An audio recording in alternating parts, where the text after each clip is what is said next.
Care Malta li din is-sena qed tiċċelebra l-25 anniversarju mit-twaqqif tagħha għadha kemm nedit programm ta' taħriġ ambizzjuż għal servizz ta' eċċellenza bl-isem ta' iCare Jimpurtani. Dan il-programm li ġie żviluppat flimkien mal-kumpanija Think Talent li tassisti lil Care Malta fit-taħriġ tagħha għandu l-iskop li jieħu l-kwalità fis-servizz offrut mill-kumpanija għal livell ogħla. iCare ġie mniedi permezz ta' attività mżewqa ppreżentata mill-attur u preżentatur Malcolm Gallia. Din l-attività ġiet ripetuta 3 darbiet fl-istess ġurnata biex jintlaħqu l-impjegati kollha ta' Care Malta li llum jaqbżu l-fruħ.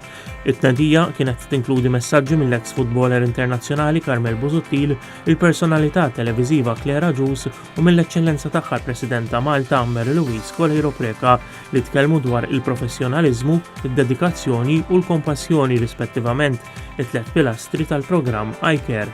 Saret ukoll taħdida live ma' dawk li qed jissejħu influenzaturi li se jkunu fdati bil-promozzjoni tal-valuri tal-iCare fuq il-post tax-xogħol tagħhom li ġew identifikati u mħarġa design influenzatur. Is-Senior Services Manager tal-kumpanija Paul Patch tkellem dwar l-isfond tal-programm kif ukoll dwar il-prinċipji li huwa bbażat fuqhom.